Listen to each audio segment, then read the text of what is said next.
இறைவன் இயேசு கிறிஸ்துவில் பிரியமான சகோதர சகோதரிகளே, பழையன கழிந்து புதியன புகுதல் என்ற நிலையிலே பழைய ஆண்டு 2025 ஆண்டு முடிந்து விட்டது. ஆண்டவர் நமக்கு ஒரு புதிய ஆண்டை தந்திருக்கிறார். பழைய ஆண்டிலே எத்தனையோ முயற்சிகளை நாம் எடுத்திருக்கலாம், தோல்விகள் இருந்திருக்கலாம். எத்தனையோ நிகழ்வு, என் பிள்ளைக்கு திருமணம் நடக்க வேண்டும், மகனுக்கு திருமணம் நடக்க வேண்டும், வீடு கட்ட வேண்டும், விவசாயம் அதில் எனக்கு எப்படியாவது லாபம் கிடைக்க வேண்டும், நினைத்த காரியங்கள் நடக்க வேண்டும், இன்னும் பல தொழில் வியாபாரம் செய்ய வேண்டும் என்ற பல முயற்சிகளை நாம் எடுத்திருந்திருக்கலாம். ஆனால் அந்த முயற்சிகளிலே தோல்வி இருந்திருக்கலாம். அந்த தோல்விகளை எல்லாம் இந்த ஆண்டு நமக்கு வெற்றியாக தருவதற்கு இன்னொரு ஆண்டவர் தருகிறார், புதிய ஆண்டு. இந்த புதிய ஆண்டிலே நிச்சயமாக ஆண்டவரோடு நாம் இணைந்து இந்த ஆண்டை ஆரம்பித்தால் நிச்சயமாக நமக்கு வெற்றி, மகிழ்ச்சி உண்டு, முழுமையான வாழ்வு உண்டு. நிச்சயம் நமக்கு அந்த பெரிய ஆண்டவர் தந்திருக்கிற இந்த 2026 ஆண்டு இந்த பரிசு, இந்த கொடை நமக்கு மேலான வாழ்வை நமக்கு பெற்றுத்தரும். அதே வேளையிலே சென்ற ஆண்டு நமக்கு ஆசீர்வாதங்கள் நிறைய கிடைக்க பெற்றிருக்கும். 2025 நமக்கு எத்தனையோ ஆசீர்வாதங்கள், எத்தனையோ நிகழ்வுகள், நல்ல நிகழ்வுகள். அதற்காக ஆண்டவருக்கு நாம் நன்றி செலுத்த வேண்டும். ஏனென்றால் ஆண்டவர் நமக்கு தந்திருக்கிறார். அதே வேளையில் இந்த ஆண்டு பல மடங்கு நமக்கு அதிகமாக தர காத்து கொண்டு இருக்கிறார். இந்த புதிய ஆண்டு 2026 நமக்கு ஆண்டவர் ஒரு அழைப்பு கொடுக்கிறார். நான் உனக்கு ஒரு புதிய ஆண்டை தந்திருக்கிறேன், உன் வாழ்விலே ஒரு புதிய முயற்சியை நீயும் எடுக்க வேண்டும். விசுவாசத்தில் ஒருபடி, உழைப்பிலே ஒருபடி, ஏழைகள் அநாதைகள் தேவையில் இருக்கிறவர்களுக்கு உதவுவதிலே ஒரு படி, நான் நல்லவனாக நல்லவளாக மாறுவதிலே இன்னொரு படி, இன்னும் நான் ஏழைகளுக்கு உதவி செய்வதிலே இன்னும் ஒரு படியை நான் எடுத்து வைக்க வேண்டும். இந்த 2026 கடவுள் நமக்கு கொடுத்த ஒரு பெரிய ஆசீர்வாதம். இந்த ஆசீர்வாதத்திலே நாம் என்ன செய்ய போகிறோம்? ஒன்று, முதலிலே நான் நல்லவனாக நான் நல்லவளாக இந்த ஆண்டு மாறப்போகிறேன். என்னிடம் இருக்கிற தீய குணங்கள் நமக்கு தெரியும். தீய எண்ணங்கள், தீய வார்த்தைகள், தீய வாழ்வு முறைகள், உலகம் சார்ந்த வாழ்வு முறைகள், ஊடகம் சார்ந்த வாழ்வு முறைகள், தேவையில்லாத நட்பு, தேவையில்லாத பழக்க வழக்கங்கள், தீய பழக்க வழக்கம் எல்லாவற்றையும் விட்டுவிட்டு நான் ஒருபடி ஆண்டவரோடு இணையப் போகிறேன். ஒருபடி நான் உயர்ந்து நிற்கப் போகிறேன். இந்த என் குடும்பத்தோடு, இந்த சமூகத்தோடு, திருச்சபையோடு, இந்த உலகத்தோடு நான் ஒருபடி இன்னும் அதிகமாக இணைந்து நல்லவர்களோடு, நற்பண்புகளோடு நான் வாழப்போகிறேன் என்பதுதான் இந்த புதிய ஆண்டிலே நாம் எடுக்க வேண்டிய ஒரு முயற்சியாக இருக்கிறது. இந்த புதிய ஆண்டிலே முதலிலே நான் நல்லவனாக நல்லவளாக மாற வேண்டும். இந்த புதிய ஆண்டிலே என் குடும்பத்திற்கு நான் இதையெல்லாம் செய்ய போகிறேன் என்று இன்றைக்கு முடிவெடுப்போம். இந்த சமூகத்திற்கு நான் என்ன செய்ய போகிறேன், இந்த திருச்சபைக்கு நான் என்ன செய்ய போகிறேன், இந்த உலகம் என்னை வைத்து அது உயர வேண்டும். நான் இந்த உலகத்திற்கு என்ன செய்ய போகிறேன், எனக்கு திருச்சபை அல்லது இந்த அரசு எனக்கு என்ன செய்தது என்பதை விட நான் இன்றைக்கு இந்த உலகிற்கு நான் என்ன செய்திருக்கிறேன். இயேசு உலகத்திற்கு மீட்பை கொண்டு வந்தார், சமாதானத்தை கொண்டு வந்தார். இந்த உலகத்திற்கு ஒரு புது வாழ்வை இன்றைக்கு என் வழியாய் தந்திருக்கிறார். இதை நான் இந்த உலகத்திற்கு இன்றைக்கு கொடுக்க வேண்டும். இல்லை என்று சொன்னால் இந்த 2026 ஆண்டு ஆண்டவர் நமக்கு தந்ததிலே பலன் இல்லாமல் போய்விடுகிறது. எனவே இந்த ஆண்டிலே ஒரு புதிய முயற்சியை நான் எடுக்க வேண்டும். அந்த புதிய முயற்சியிலே நான் என்ன செய்ய வேண்டும்? முதலிலே நல்ல பழக்க வழக்கங்களை நான் உருவாக்கி கொள்ள வேண்டும். அதே வேளையில் நல்ல நட்புகளை உருவாக்கி கொள்ள வேண்டும். எல்லாவற்றிற்கும் அடிப்படையாக ஜெபம். என் குடும்பத்தில் நான் இன்றிலிருந்து ஜெபிக்க போகிறேன். அல்லது சிறு பிள்ளைகள், எங்களுக்கு ஒரே ஒரு பணி, படிப்பு, அது மட்டும்தான். இந்த படிப்பிற்கு ஆண்டவரிடம் ஜெபிக்க வேண்டும். பெற்றோர்கள் சொல்வதை, பெரியவர்கள் ஆசிரியர்கள் சொல்வதை கேட்க வேண்டும். எனவே படிக்கிற பிள்ளைகள் நல்லாக படிங்க. அதுதான் இந்த ஆண்டு உங்களுக்கு தந்திருக்கிற ஆசீர்வாதம். இன்னும் இளைஞர்கள், இளமன்கள், உங்களுக்கு ஆண்டவர் படிப்பு தந்திருக்கிறார், இளம் வயதை தந்திருக்கிறார். இந்த இளம் வயதிலே நீங்கள் எவ்வளவோ சாதிக்க முடியும். அதை நீங்கள் சாதிக்க வேண்டும் என்பதற்காகத்தான் இந்த புதிய ஆண்டு. சென்ற ஆண்டு முடிவெடுத்திருப்பீர்கள், இந்த ஆண்டு சாதித்து வெற்றியை பெறுங்கள். அதற்காகத்தான் இந்த ஆண்டு. இளைஞர்கள், இளம்பெண்கள் தான் இந்த உலகத்தை மாற்ற முடியும். இளைஞர்கள், இளம்பெண்கள் தான் இன்றைக்கு திருச்சபைக்கு நீங்கள் நிறைய பணிகளை செய்ய வேண்டியிருக்கிறது. எனவே உற்சாகத்தோடு, ஆன்மீக பலத்தோடு, நீங்கள் ஒரு புது தெம்போடு இந்த 2026 கட்டி எழுப்புங்கள். திருச்சபையை கட்டி எழுப்புங்கள். இன்னும் குடும்பத்திற்காக நீங்கள் உழைக்க, சமூகத்திற்கு உழைக்க நீங்கள் சிறப்பாக இன்றைக்கு ஊடகங்கள் காட்டுகிறது, சினிமா துறை காட்டுகிறது, விளையாட்டுத்துறை காட்டுகிறது. அதையெல்லாம் விட ஆண்டவர் உங்களுக்கு காட்டுகிறார். இயேசு பாலன் உங்களுக்கு காட்டுகிறார். புதிய ஆண்டிலே புதிய ஆண்டை தந்ததே இயேசு பாலன். நம் கடவுள் நமக்கு தந்திருக்கிறார். அதை எனக்கு இந்த ஆண்டு எதற்காக இயேசு தந்திருக்கிறார் என்பதை உணர்ந்து இந்த ஆண்டிலே நான் அதை செய்து முடிப்பேன் என்ற அந்த உற்சாகத்தோடு நீங்கள் உழைக்க வேண்டும். இதுதான் இளைஞர்கள் இளமன்களுக்காக ஆண்டவர் தந்திருக்கிற இந்த புதிய ஆண்டு. அதே வேளையில் பெற்றோர்கள், நீங்கள் என் பிள்ளைக்கு என்ன செய்ய போகிறேன், என் பிள்ளையை எப்படி உருவாக்கி கொண்டு வரப்போகிறேன். இன்றைக்கி நாங்கள் எல்லாம் சேர்ந்து ஒவ்வொரு நாளும் இந்த புதிய ஆண்டிலே நாங்கள் ஆலயத்திற்கு செல்வோம், வீட்டிலே செபிப்போம், நற்கரணை ஆண்டவரை சந்திப்போம். இன்னும் இந்த புதிய ஆண்டிலே நாங்கள் ஏழை எளியவர்களுக்கு உதவி செய்வோம். இன்னும் எங்கள் குடும்பம் ஒரு திருக்குடும்பமாக எல்லோருக்கும் ஒரு முன்மாதிரியாக இருக்கும். இது இன்றைக்கி குடும்பத்தில் உள்ளவர்கள் நீங்கள் இந்த புதிய ஆண்டிலே எடுக்க வேண்டிய ஒரு முயற்சி. அதே வழியில் பெரியவர்கள் நீங்கள் சின்ன பிள்ளைங்களுக்கு முன்மாதிரியாக இருக்க வேண்டும். பெரியவர்கள் சின்ன பிள்ளைகளை உருவாக்கி கொண்டு வர வேண்டும். திருச்சபையிலே நீங்கள் இந்த ஓய்வு பெற்ற காலத்திலே, இந்த முதிர் வயதிலே திருச்சபையில் இணைந்து நீங்கள் செயல்பட வேண்டும். எனவே இந்த 2016 எல்லோருமாக இணைந்து, நம்ம எல்லோரும் இணைந்து இந்த திருச்சபையை கட்டி எழுப்புவதிலே இயேசு கிறிஸ்துவனுடைய அந்த விழுமியங்களை அவர் நமக்கு விட்டு சென்ற பணியை நாம் செய்வதில் எல்லோரும் இணைந்து இந்த புதிய ஆண்டிலே நாம் செய்கிற பொழுது இந்த புதிய ஆண்டு நமக்கு ஆசீர்வாதமாக இருக்கும். இந்த புதிய ஆண்டிலே நமக்கு வெற்றியை நாம் கொண்டாட முடியும். எனவே கடந்த ஆண்டு நமக்கு நிறைவு கிடைத்திருக்கிறது, இன்னும் ஒரு நிறைவு. கடந்த ஆண்டு தோல்வி இருக்கிறது, இந்த ஆண்டு வெற்றி. எனவே நாம் அதை மனதில் கொண்டு விசுவாசத்திலே இன்னும் நாம் ஒருபடி அடியெடுத்து வைக்க, இன்னும் கடவுளுடைய பணிகளை செய்வதிலே இன்னும் ஒருபடி நாம் முன்னால் சென்று தாராள உள்ளத்தோடு, நல்ல மனதோடு, விசுவாச வாழ்வோடு நாம் இந்த புதிய ஆண்டிலே பல முயற்சிகளை எடுப்போம். கடவுள் கரம் பிடித்து நாம் வழி நடப்போம். திருச்சபையின் கரம் பிடித்து நாம் வழி நடப்போம். நற்செய்தி பணியாளர்கள் நமக்கு சொல்லுகிற நற்செய்திகளை நாம் ஏற்றுக்கொண்டு அதன்படி நாம் வழி நடப்போம்.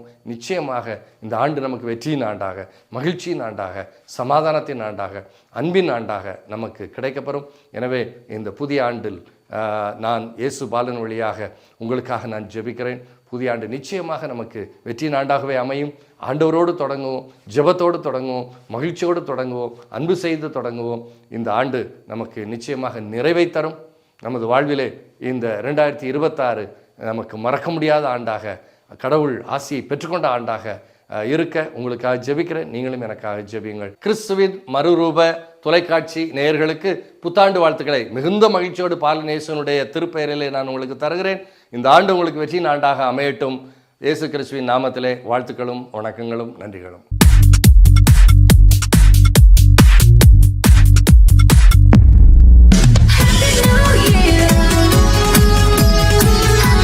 ஆண்டவர் இயேசுவில் எனக்கு மிகவும் பிரியமான சகோதர சகோதரிகளே, ஒரு மகிழ்ச்சியான ஆண்டை தொடங்குகிறோம். நம்பிக்கையோடு, இறைவனின் ஆசீரோடு இந்த ஆண்டை துவங்குகிறோம். நிச்சயமாக கடந்த காலத்தில் நமக்கு வேதனைகள், கசப்புகள் இருந்திருக்கலாம், வருத்தங்கள் இருந்திருக்கலாம். ஆனால் இந்த புதிய ஆண்டை இறைவனின் துணையோடு தொடங்குவோம். இறைவனின் நம்பிக்கையோடு நாம் தொடங்குவோம். நிச்சயமாய் இறைவன் இந்த ஆண்டில் உங்களுக்கு நிறைந்த ஒரு ஆசிரை வல்லமை தருவார். தாய் திரு அவை இந்த ஆண்டை அன்னை மரியாள் கடவுளின் தாய் என்று ஒரு நாளாக அறிவித்து கொண்டாடுகிறது. ஒரு தாயின் துணையை, ஒரு தாயின் பரிந்துரையை ஆண்டின் முதல் நாளிலேயே நமக்கு நினைவுபடுத்தி கொண்டாடுகிறது. ஆம் அன்பிற்கினியவர்களே, ஆம், நிச்சயமாக நம்முடைய தாயின் ஆசிரை தேடி நம்பிக்கையோடு ஜெபிக்கிற பொழுதெல்லாம் நாம் மிகுந்த வல்லமை பெறுகிறோம், ஆற்றல் பெறுகிறோம், ஆசிரை பெறுகிறோம். எனவே இந்த ஆண்டு நமக்கு ஒரு மகிழ்ச்சியான ஆண்டாக, ஒரு வல்லமையின் ஆண்டாக, ஒரு விடுதலையின் ஆண்டாக, ஒரு இரக்கத்தின் ஆண்டாக அமையும் என்பதில் எந்த மாற்று கருத்துக்கும் இடமில்லை. எனவே இந்த ஆண்டு உங்களுக்கு மகிழ்ச்சியின் ஆண்டாக அமைந்திட உங்களுக்காக நாங்கள் வேண்டுகிறோம். கிறிஸ்துவின் மறுரூப ஜெபக்குழு நடத்துகிற இந்த யூடியூப் சேனலை நீங்கள் கண்டு ரசித்து ஆண்டில் இறைவனின் துணையை, இறைவனின் நம்பிக்கையை நாளும் அதிகரித்து உங்கள் வாழ்க்கை என்றும் மகிழ்ந்திருக்க உங்களுக்காக தொடர்ந்து ஜெபிக்கிறோம். நன்றி.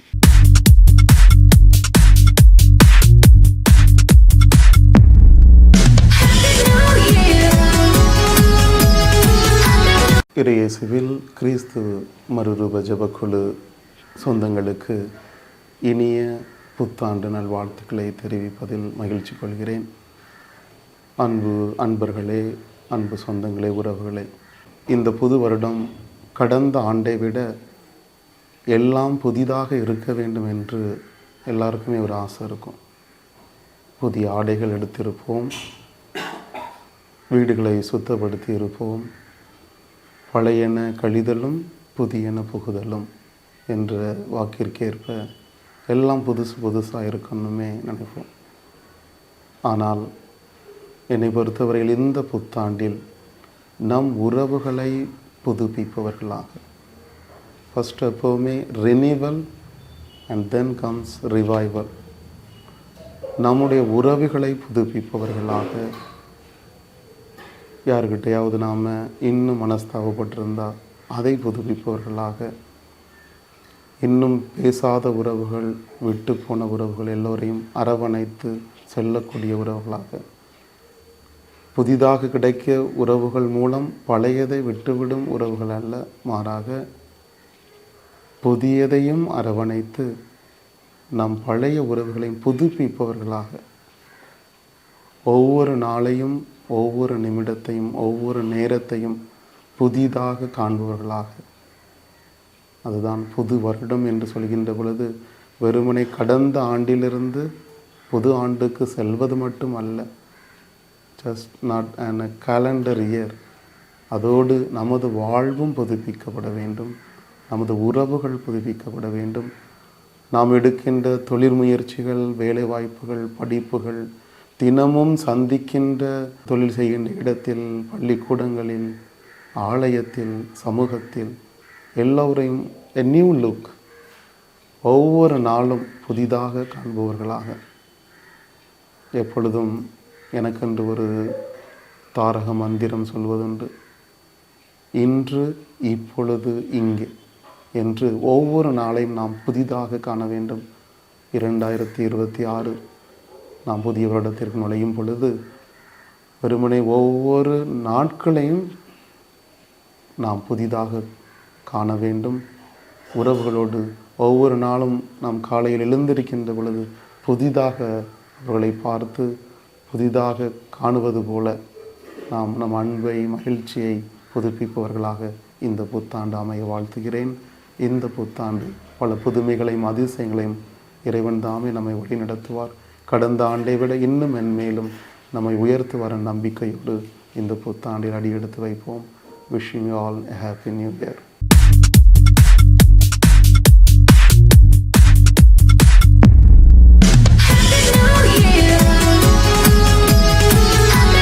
இறையேசுவில் பிரியமான பாசமான என் உறவு சொந்தங்களே, கிறிஸ்துவின் மறுரூப தொலைக்காட்சி நேயர்களே, அன்பிற்குரியவர்களே, 2025ஆம் ஆண்டை முடித்து 2026ஆம் ஆண்டு என்ற ஒரு புதிய வருடத்தில் நாம் காலடி எடுத்து வைத்திருக்கின்றோம்.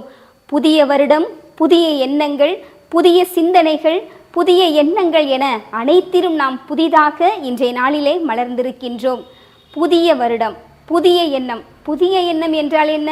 நாம் பழைய மனிதர்கள் தானே, எப்படி புதியவர்களாக நாம் இருக்க முடியும்? நாம் பழைய எண்ணங்கள் இருந்தாலும் புதிய சிந்தனைகள். நான் இப்படிதான் வாழ்வேன், 2025ஆம் ஆண்டு எனக்கு இவ்வாறாக இருந்தது. ஆனால் புதிதாக பிறந்திருக்கின்ற இந்த வருடம் மகிழ்ச்சியை, அமைதியை என்னுள்ளத்தில் மட்டுமல்ல, என்னுடைய வாழ்பவர்கள், நான் பணி செய்கின்ற இடம், இன்னும் சந்திக்கும் நபர்கள் என அனைவரிடத்திலும் புதிய ஒரு எண்ணத்தோடு நாம் வாழ்வோம்.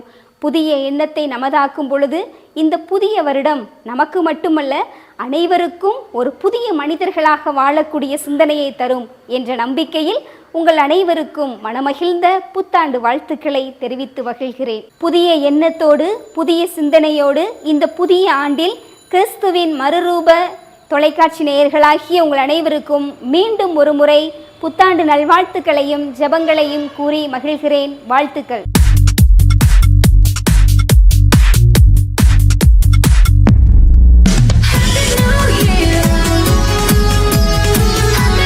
கிறிஸ்துவின் மறுரூப தொலைக்காட்சி நேயர்களாகிய உங்கள் அனைவருக்கும் இனிய புத்தாண்டு நல்வாழ்த்துக்களை உரித்தாக்குகிறேன்.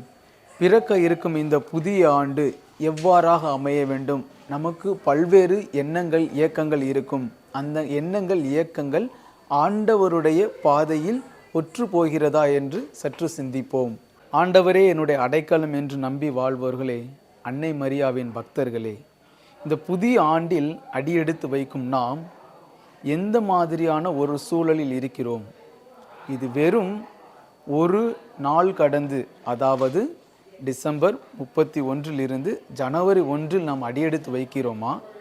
அல்லது புதிய வாழ்வை நோக்கி, அதாவது இந்த வருடங்கள் நாம் செய்த அனைத்தையும் சற்று ஆலோசனை செய்து நம்மையே நாம் மாற்றிக்கொண்டு புதிய ஆண்டில் அடியெடுத்து வைக்கின்றோமா அல்லது புதிய வாழ்க்கையில் அடியெடுத்து வைக்கின்றோமா, மனமாற்றத்தோடு அடியெடுத்து வைக்கின்றோமா என்பதுதான் மிக முக்கிய ஒரு பொருளாக, முக்கிய ஒரு சிந்தனையாக இருக்கிறது.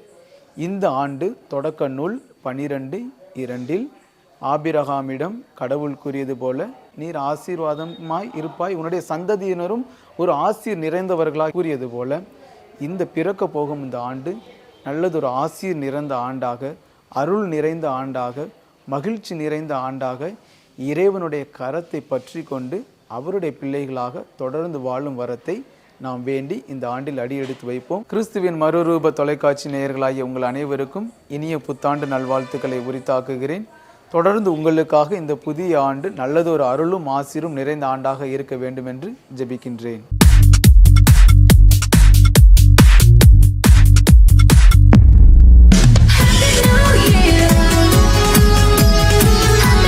அன்பார்ந்த இறைமக்களே, கிறிஸ்துவின் மறுவ ஜபக்குழியின் வாயிலாக இன்று உங்களை சந்திப்பதில் நான் பெரும் மகிழ்ச்சி அடைகிறேன். மக்களை, சந்தோஷமா இருக்கீங்களா? நிறைவா இருக்கீங்களா? மகிழ்ச்சியா இருக்கீங்களா? மன அமைதியா இருக்கீங்களா? மக்களை, அனைவருக்கும் இனிய புத்தாண்டு நல்வாழ்த்துக்கள். இன்று ஆண்டவர் இந்த மறு ஆண்டை காணும்படி செய்தார் பாருங்க. 2026 காணும்படி நம்மளை ஆசீர்வதித்தாரே, அதற்கு நன்றி. நன்றி சொல்லுவோமா? ஒவ்வொரு நொடிப்பொழுதும் நன்றி சொல்ல வேண்டும் இல்லையா? ஏனென்றால் இந்த ஆண்டை காண வைத்து இந்த ஆண்டில் நமக்கு நிறைவான ஆசீர்வாதத்தை தரப்போற தேவனுக்கு கோடான கோடி நன்றி சொல்ல வேண்டும். அப்படிதானே? இந்த ஆண்டு நாம் என்னென்ன திட்டமிடுகிறோம் அதை அனைத்துமே இறைவன்பால் நாம் விட்டுவிட்டால் அவர் நேர்த்தியாக நமக்கு வழிநடத்தி தருவார். தருவாரா மாட்டாரா? தருவார் கண்டிப்பாக. இன்று அவர் நமக்கு என்ன வார்த்தை தருகிறார் பார்ப்போமா? எண்ணிக்கை நூலிலிருந்து அதிகாரம் 6 இறை வார்த்தை 23 26 முடிய. நீ ஆரோனிடமும் அவன் புதல்வரிடமும் சொல், நீங்கள் இஸ்ராயல் மக்களுக்கு ஆசி கூற வேண்டிய முறை. ஆண்டவர் உனக்கு ஆசி வழங்கி உன்னை காப்பாராக. ஆண்டவர் தம் திருமுகத்தை உன்மேல் ஒளிரச் செய்து உன் மீது அருள் பொழிவாராக. ஆண்டவர் தம் திருமுகத்தை உன் பக்கம் திருப்பி உனக்கு அமைதி அருள்வாராக. Praise the Lord. அதாவது ஆசி வழங்குகிறார், ஒளி தருகிறார், அமைதி அருள்கிறார் இல்லையா? அவர் தன் கையால் நமக்கு தந்தையாம் இறைவன் நம்மளை ஆசீர்வதிக்கிறார். அது குருக்கள் மூலமாக ஆரோனிடம் என்னென்னா மோய்சன்ட்ட சொல்லி ஆரோன் மூலமாக இஸ்ராயல் மக்களை ஆசீர்வதிக்க சொல்கிறார். இந்த ஆசீர்வாதத்தை இன்று நமக்கும் அவர் தருகிறார். ஆசீர் வருது, ஒளி வருது, அமைதி வருது இல்லையா? அப்போது இந்த ஒளி, அமைதி, ஆசீர் எல்லாமே சேர்ந்து நம்மளை நிறைவுபடுத்துதா? அப்போ இந்த ஆண்டு நமக்கு நிறைவான ஆசீரை அவர் தர யாசிக்கிறார் இல்லையா? அப்போ அந்த அவர்கிட்ட அந்த வரத்தை வாங்கிறதுக்கு, அந்த ஆசீரை வாங்கிறதுக்கு நாம் எப்படி இருக்கணும்? எந்த நிலையில் இருக்கணும்? எப்படி நடக்கணும்? ஆசீர் வாங்கிறதெல்லாம் லேசான காரியம் இல்லை, அப்படி தானே? லேசான காரியம் இல்லை. ஏனென்றால் அவர் நமக்கு ஆசீர் வழங்க போகிறார் என்றால் அதற்கு நாம் தகுதியுள்ள மக்களாக மாற வேண்டும். ஆண்டவர் உனக்கு ஆசி வழங்கி உன்னை காப்பாராக. ஆண்டவர் தம் திருமுகத்தை உன்மேல் ஒளிரச் செய்து உன் மீது அருள் பொழிவாராக. ஆண்டவர் தம் திருமுகத்தை உன் பக்கம் திருப்பி உனக்கு அமைதி அருள்வாராக. நம் வாழ்க்கையில் எப்பொழுதும் அமைதியும் அருளும் சந்தோஷமும் நிலைத்து இருந்தால் அதுவே ஒரு நிறைவான பெரிய கொடை இல்லையா? அந்த கொடையை பெற்றுக்கொள்ள இறைவன் நம்மளை இன்று தூண்டுகிறார். இந்த ஆண்டு 2026 ஆண்டு அவர் நமக்கு என்ன திட்டம் வைத்திருக்கிறார், எந்த அளவுக்கு நமக்கு வைத்திருக்கிறார், அந்த திட்டத்தை நாம் எப்படி கண்டுகொள்ள முடியும்? அவரோடு இணைந்து நடக்கும்போது தான் அவர் நமக்கு என்ன வைத்திருக்கிறார் என்பதை கண்டுகொள்ள முடியும். அவரோடு இணைந்து இல்லாமல் எனக்கு அது இல்லையே, எனக்கு இது இல்லையேன்னு புலம்புனா என்ன நடக்கும்? ஒன்றுமே நடக்காதுங்க. ஆமாம், எதுவுமே நடக்காது. நாம் புலம்பிக்கிட்டே தான் இருக்கணும். அந்த புலம்பல் அனைத்துமே வீணாக போய்விடும். அப்போ அவர் நமக்கு ஆசி தர்றது, இந்த ஆண்டு முதல்லையே நமக்கு தரப்போகிற ஆசிரை நாம் நிறைவாக பெற்றுக்கொள்ள வேண்டும் இல்லையா? அந்த ஆசிரை பெற்றுக்கொள்ளும்படி நாம் அவரிடம் கேட்போமா? எல்லாம் உள்ள இறைவா, ஆமாண்டவரே, நீர் இம்மக்களை நீர் ஆசீர்வதிக்கிற அந்த கிருபைக்கு நன்றி ஆண்டவரே. இம்மக்களிடம் எல்லா நலங்களால் உங்களை நான் நிரப்புவேன், நிறைவான ஆசீர்வை தருவேன், முன்னைய நன்னிலைக்கு நான் கொண்டுவருவேன் என்று இறைவார்த்தையின் மூலமாகவே ஒவ்வொருவருக்கும் பதில் கொடுப்பவர் நீர் ஆண்டவரே. அதுபோல் அவர்களை நிறைவாக ஆசீர்வதியும் ஆண்டவரே. ஒவ்வொருவருக்கும் எது எது தேவையோ, உம்முடைய மக்களாகி இறை மக்களுக்கு எது எது தேவையோ அதை அனைத்தும் நீ நிறைவாக செய்து கொடுக்க போகிற அந்த கிருபைக்கு நன்றி ஆண்டவரே. அவர்கள் கேட்பதற்கு முன்பாகவே நீர் திட்டமிட்டு அனைத்தையும் செய்ய போகிற கிருபைக்கு நன்றி ஆண்டவரே. உடல் உள்ள ஆரோக்கியத்தை கொடுத்து அவர்களை நிறைவுபடுத்தும் ஆண்டவரே. எப்பொழுதும் எங்களுடைய ஒவ்வொரு நாவும் உம்மை போற்றும்படி அந்த வரம் மட்டும் தர வேண்டும் ஆண்டவரே. எப்பொழுதும் உம்மை போற்றும்படி அந்த வரத்தை நீர் தரப்போகிற கிருபைக்கு நன்றி கூறி எங்களை முழுமையாக உம்முடைய இரக்கத்துக்கு ஒப்புக் கொடுக்கிறோம். ஜெபங்கேக்கும் நல்ல பிதாவே. ஆமேன், ஆமேன், ஆமேன்.